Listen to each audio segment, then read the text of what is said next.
Welcome to this Miss Game Podcast. I'm your host, King Lex. For common sense, me, current cultural events.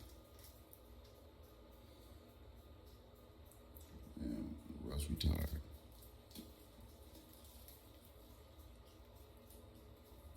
Arguably the strongest triple double machine we've ever seen in basketball. Like Oscar Robertson, dope. LeBron, of course, but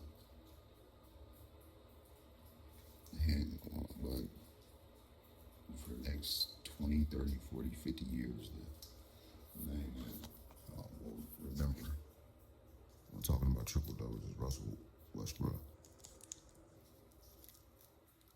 and all his glory. Regardless of how selfish KD called or unskilled some of his teammates think he may have been. Shout out Russ, man. Shout out Russ for a little career, man. Right on for entertaining us. Man, we got a show for you today. We got a show.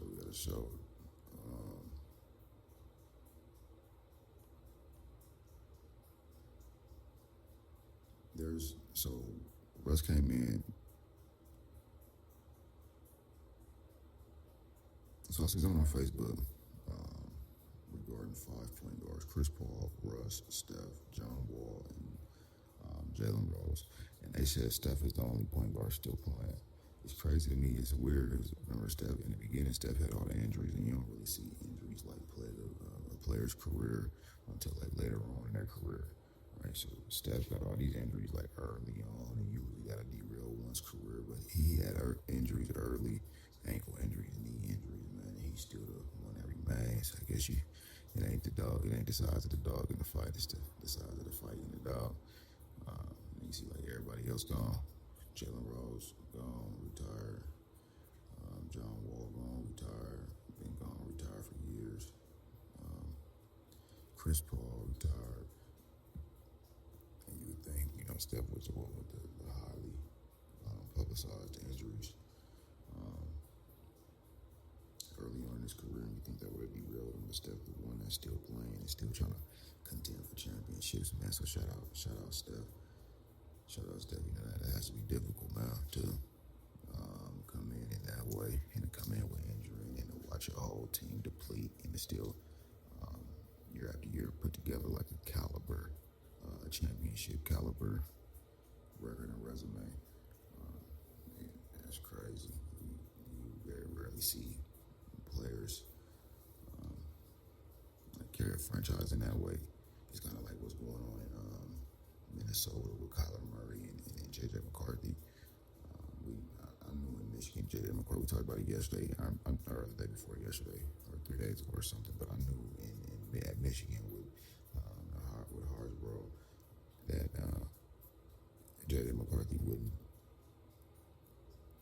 I guess, transition or translate well to the NFL game. I thought he was kind of small. I thought his athletic ability was kind of faux, because it's easier to be athletic against those type players. So if you play in the SEC or something like that with Alabama, we would have seen the athletic ability or lack thereof of the division you play in. It's easier to look to glorify your talents and your skills if you're playing against less skilled players.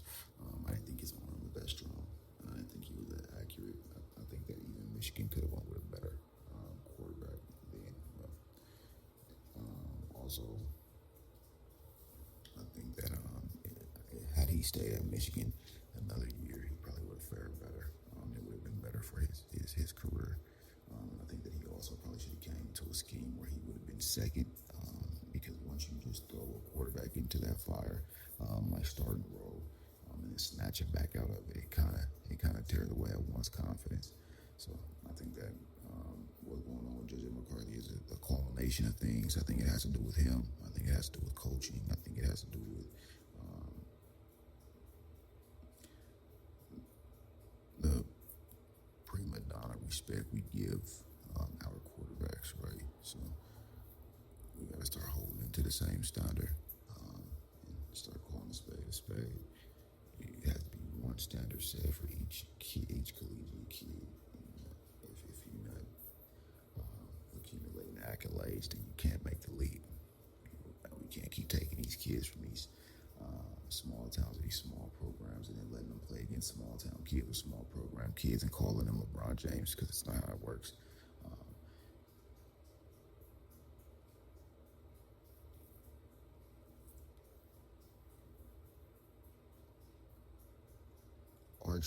Archie plays in Texas, so his journey is going to be a little more stringent than a JJ McCarthy. I just put Archie Manning in a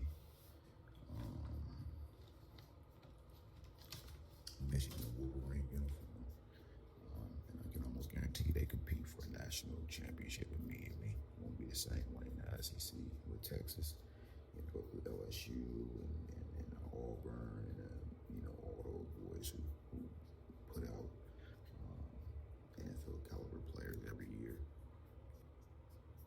Shout out to Jim McCarthy and shout out Kyler Murray, man. If I hear another story of Kyler Murray getting snatched out of his seat by an NFL executive, I'm gonna pull my locks out. Because we know what to expect from Kyler Murray. We need to let him go play baseball, and then we don't get what we want, but we know what we'll get, and then we want to snatch him out of his seat and put our hands on him and say he sucks. So shout out Kyler Murray, man. Opportunities don't usually come around twice, and opportunity is a one-time thing usually, man. Make the most of it. We recorded on Jamal Murray a little bit last year about his clutchness and his clutch ability and who he is and like the waning moments of the game or with the game on the line, who do you give the ball to? And it was a conversation that we had here at 6 minutes a game, and whether we go to Jamal Murray or Nikola Jokic with the last shot of the game, man. It seems like people are starting to catch up. I seen an article from Clutch Points. It says fans seriously need to stop sleeping on how Jamal Murray transforms into an absolute engine as soon as the bright lights turn on. When it comes down to crunch time, his fearless shot creation make him the irreplaceable key to Denver mounting another championship run. Hardwood Hush Hush says Jamal Murray's clutch shot making in big games deserves way more respect. Tough shot creation, step back daggers, elite two-man game. Pressure only elevates him. Pure playoff riser, and I agree. I'm arguing with that last year. Jamal Murray needed to be in an all-star game. Just because of his ability, just because of who he is as a player. I think that when you mention clutch players, not talented, but just clutch players, players that put their teams on their backs and shoulders and ran with it in the most important moments, I think we'd have to mention Jamal Murray right next to the Ray Allens and the Dwayne Wades, man, because he's proven that point at this point.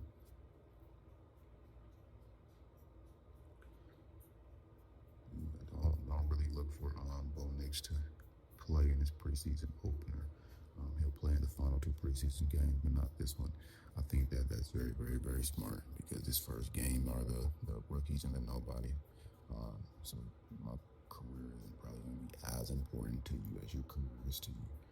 Right? So a freak injury or something may occur because you're playing with college athletes who finally just get a chance to go out there and play football and compete for a roster spot where you don't need to compete for a roster spot, you have one.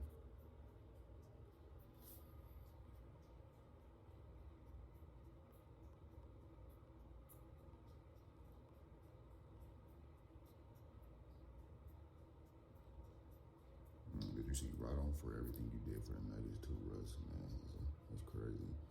I never thought Russ would come here and play, man. We appreciate it. Thank you for bringing your talents to Colorado. Russell Westbrook's stretch with Denver was brief, but he was always genuinely respectful of the media, was someone the Nuggets could rely upon to play hard every single night. He was unapologetically Russ. 18 years, incredible career. Shout out Russ, man. You see that the Lakers are selling. The Lakers are being sold to American businessman Josh Kushner and Bob Iger for a record-breaking price of $12 billion. That's crazy, man. You can't even fathom making a purchase of that magnitude. Like $12 billion. One thing could cost me $12 billion. I couldn't culminate 12 billion things to cost me $12 billion. It's a crazy thing to consider a lot of times.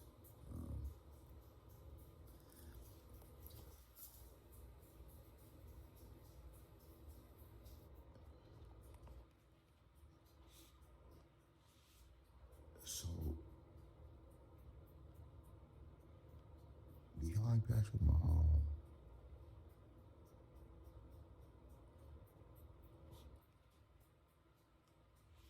What's the boy play for the Jets?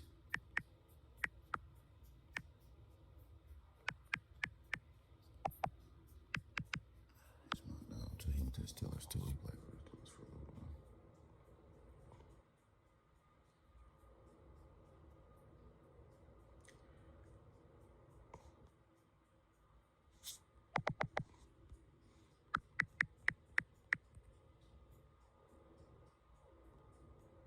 Justin Fields is his name. So I feel like as long as you have a viable quarterback where you can compete in any situation, I don't care who your team is. Right? These are all professional athletes. We all know we're here to do a job. If you haven't, it's just like working in a warehouse, man. If the right soup is on, anybody can do any job. I can teach you a mouse to drive a forklift. If you got the right supervisors in position, I don't need a rocket science. As long as the right person is at the helm, we can pretty much do anything. And I think that we were looking around like the Chiefs roster like last season, and Travis Kelce was getting old, and Tyreek Hill was gone. And